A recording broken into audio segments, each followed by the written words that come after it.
Hello everyone. Today I am going to teach you a very interesting and a very important concept, that is redressal agencies for consumer disputes.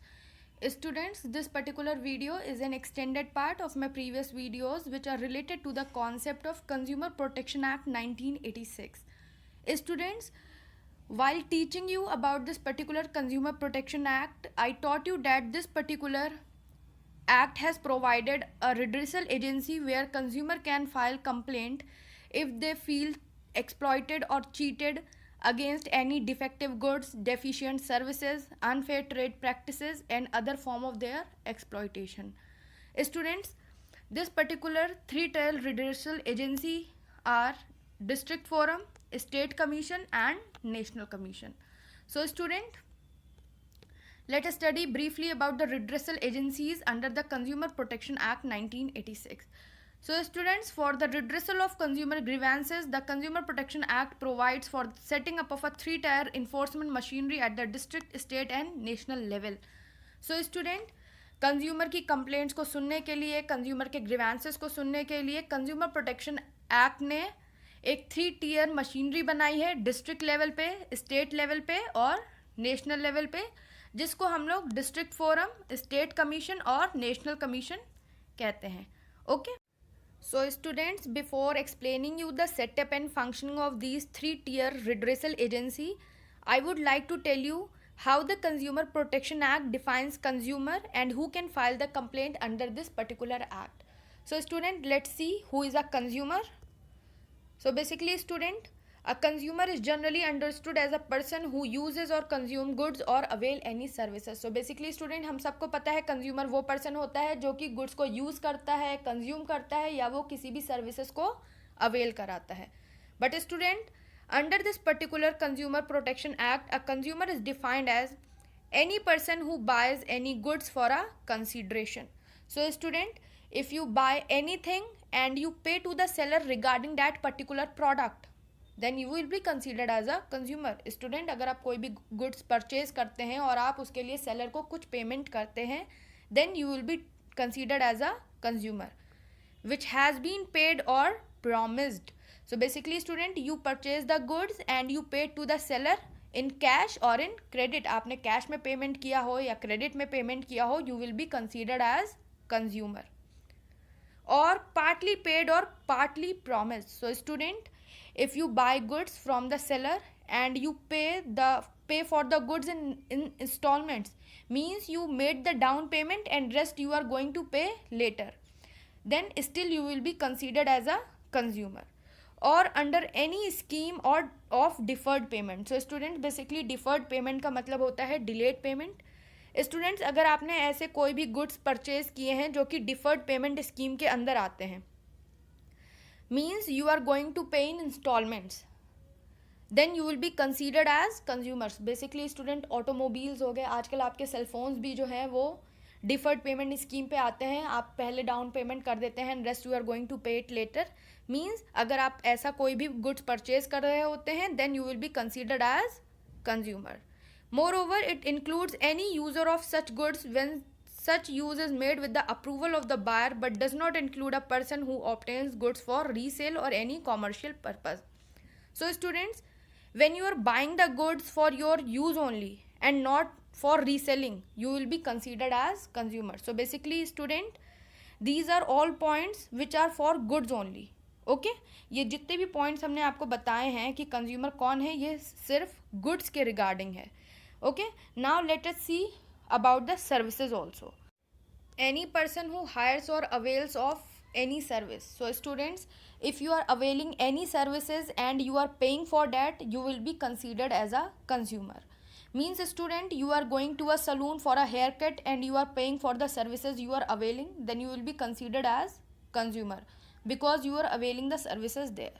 Okay, for a consideration which has been paid or promised or partly paid or partly promised and under any system of deferred payment. So student, this is all the same regarding the goods also. अगर आप यहाँ पे जैसे आपने goods में पढ़ा है, ये वैसे ही सेम है. अगर आप उसको कैश में पेमेंट करते हैं या क्रेडिट में पेमेंट करते हैं, you will be considered as consumer.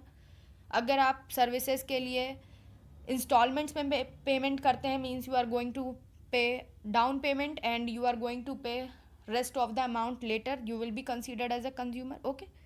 It includes any beneficiary of services when such services are availed of with the approval of the person concerned. Means student, the person who is giving the services with the approval of that. Okay.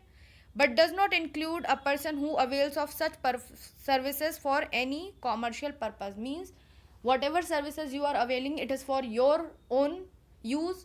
Means you are not doing this particular, availing this particular services for any commercial purpose, then you will be termed as a consumer. So student, this is how Consumer Protection Act defines a consumer. Okay. And now let us see who is not a consumer regarding this particular act. अब ऐसे कौन से लोग हैं जो कि consumer की तरह कंसीडर नहीं किए जा सकते. Okay.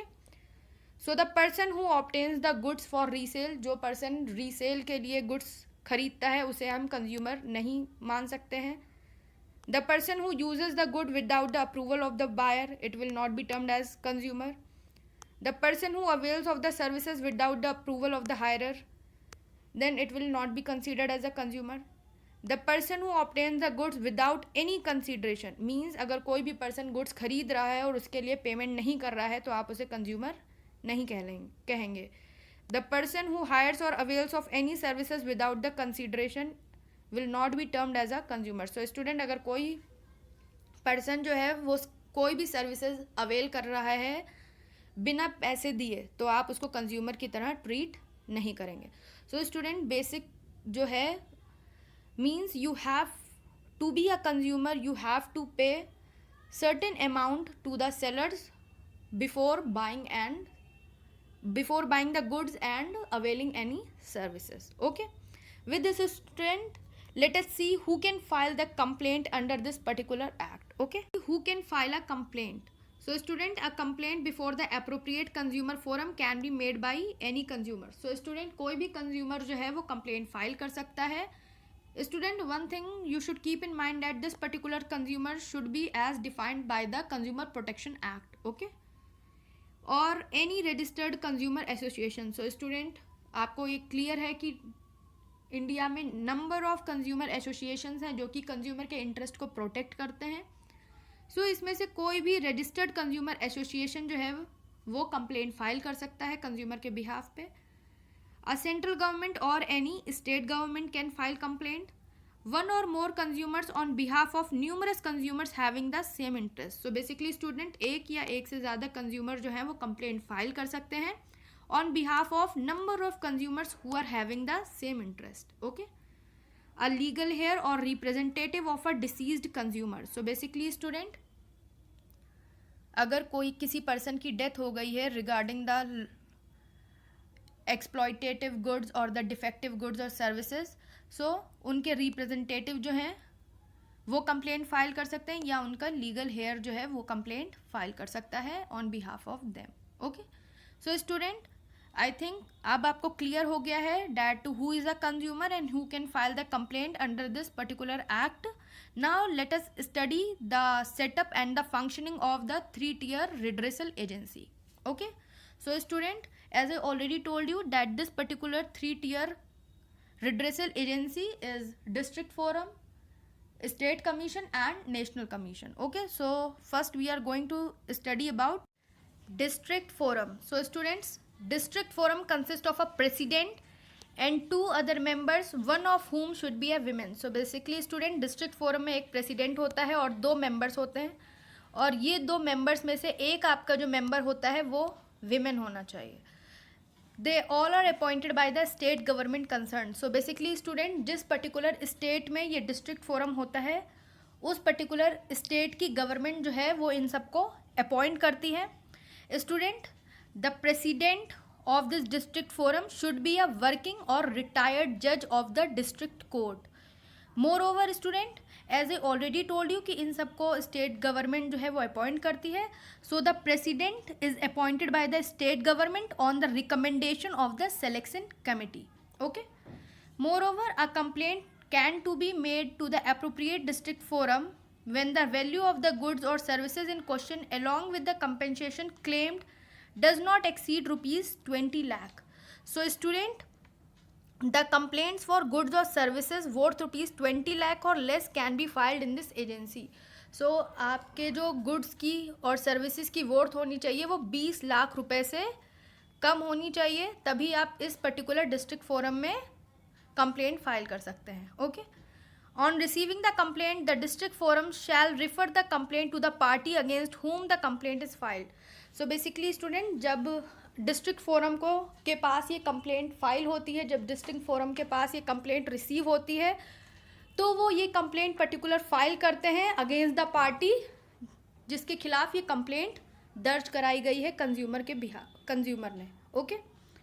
So students, if required the goods or sample thereof shall be sent for the testing in a laboratory.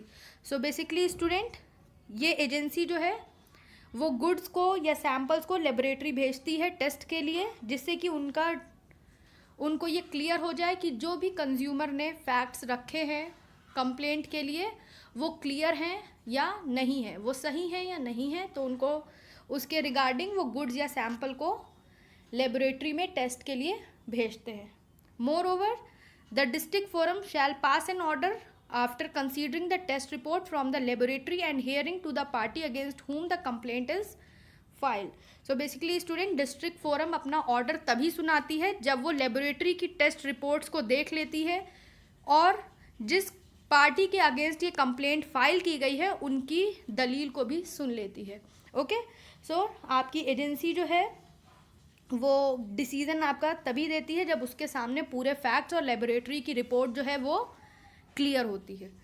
In case the aggrieved party is not satisfied with the order of the district forum, he can appeal before the state commission with in 30 days of passing the order.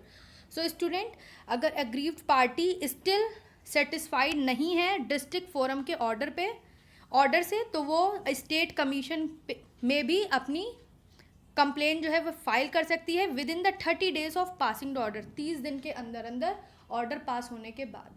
So student, अगर आप aggrieved party हैं और आपका order आज आया है इस district forum को और आप उससे सेटिस्फाइड नहीं है, तो आप 30 days के अंदर अंदर, मतलब 1 महीने के अंदर, आप स्टेट कमीशन में भी कंप्लेंट फाइल कर सकते हैं regarding the facts and the figures जिसके खिलाफ आपने कंप्लेंट फाइल की है.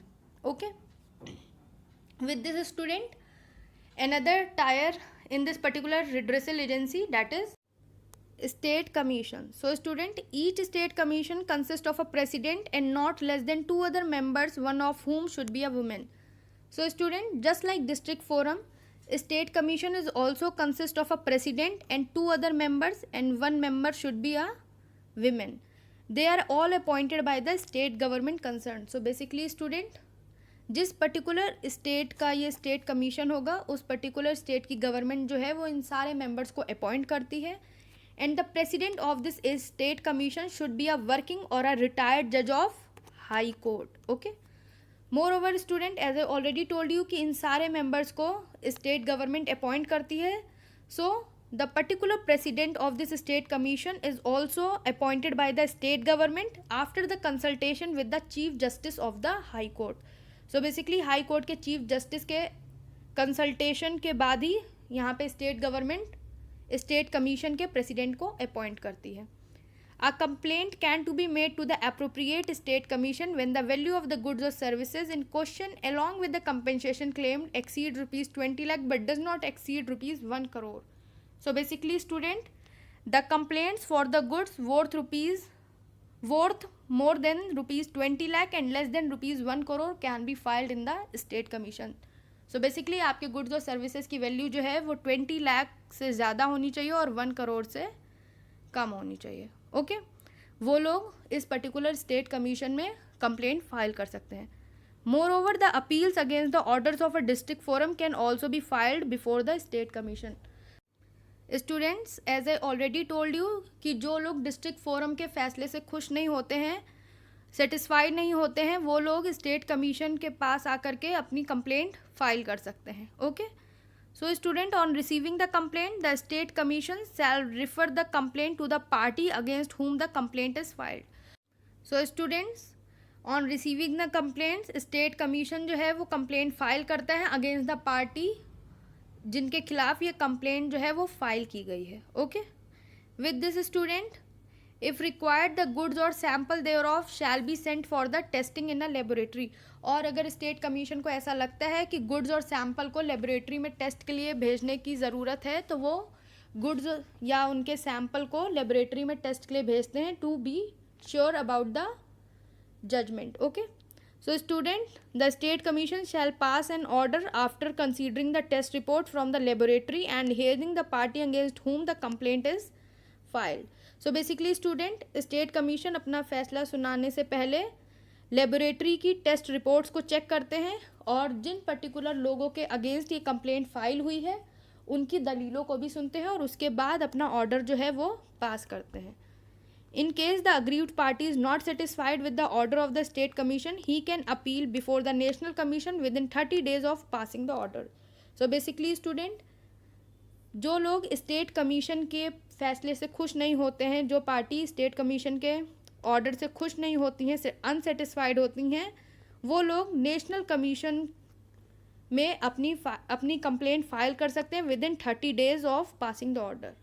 ओके, 1 महीने के अंदर अंदर वो लोग नेशनल कमीशन में अपनी कंप्लेंट फाइल कर सकते हैं. Okay, with this student we have another tier in this particular redressal agency, that is national commission. So student, the national commission consists of a president and at least 4 other members, one of whom should be a woman. So basically student, national commission is consist of 1 president and 4 other members, and 1 member should be a women, and they all are appointed by the central government. So student, the president of this national commission should be a working or a retired judge of Supreme Court. Okay, and as I already told you that all these are appointed by the central government. So the president is also appointed by the central government, but after the consultation with the Chief Justice of India. So students, central government chief justice of India से consult करने के बाद president को appoint करती है national commission में. And a complaint can to be made to the national commission when the value of goods and services in question along with the compensation claimed exceed ₹1 crore. So student, the complaint can be filed in national commission only if the value of goods exceeds ₹1 crore. सो जब आपके goods की value 1 crore से ज़्यादा होगी तभी आप national commission में अपनी कंप्लेंट को फाइल कर सकते हैं. And the appeals against the orders of a state commission can also be filed before the national commission. So student, as I already told you, जो लोग नेशनल कमीशन के फैसले से खुश नहीं होते हैं, सेटिस्फाइड नहीं होते हैं, वो नेशनल कमीशन में आ करके अपनी कंप्लेंट फाइल करते हैं. Okay, so on receiving the complaint, the national commission shall refer the complaint to the party against whom the complaint is filed. So basically student, जब नेशनल कमीशन इन लोग को ये कंप्लेंट मिलती है तो ये उन पार्टी को इन्फॉर्म करते हैं जिनके खिलाफ कंप्लेंट जो है वो फाइल की गई है. And if required the goods और sample thereof shall be sent for testing in the laboratories. So basically student, अगर नेशनल कमीशन को ऐसा लगता है कि गुड्स और सैम्पल को टेस्टिंग की ज़रूरत है तो वो ये पर्टिकुलर गुड्स और सैम्पल को लेबोरेटरी में टेस्ट के लिए भेज देते हैं. Okay, moreover the national commission shall pass an order after considering the test report from the laboratory and hearing the party against whom the complaint is filed. So student, like district forum, like state commission, national commission भी अपना judgement तभी देता है जब वो laboratory की tested reports को check कर लेते हैं और जिन लोगों के खिलाफ ये कंप्लेंट की गई है उनकी दलीलें सुन लेते हैं. Okay, so an order passed by the national commission in a matter of its original jurisdiction is applicable before the supreme court. so basically student, अगर किसी भी अग्रीव्ड पार्टी को नेशनल कमीशन का फैसला सही ना लगे, वो सेटिस्फाइड ना हो, तो वो with in 30 days supreme court में अपना कंप्लेंट फाइल कर सकते हैं. This means that only those appeals where the values of goods and services in question along with the compensation claimed exceed ₹1 crore and where the aggrieved party was not satisfied with the order of national commission can be taken to Supreme Court of India. So basically यहाँ पे 2 चीज़ें हैं. पहली ये कि जो लोग national commission के फैसले से खुश ना हो वो, प्लस उनके गुड्स और सर्विसेज की वैल्यू 1 करोड़ हो, वो लोग सुप्रीम कोर्ट ऑफ इंडिया में अपनी कंप्लेंट फाइल कर सकते हैं. ओके, सो स्टूडेंट, ये हैं आपके 3 tier redressal agencies which are very important. So I hope आपको सारे कॉन्सेप्ट्स क्लियर हो गए होंगे डिस्ट्रिक्ट फोरम, स्टेट कमीशन और नेशनल कमीशन के. Please students, go through your book, read it from there, and if you still have any query, any doubts regarding this particular concept, please ask your queries to me. And if you find my video helpful, please like my video, share it with your friends and subscribe to my channel. Okay, thank you.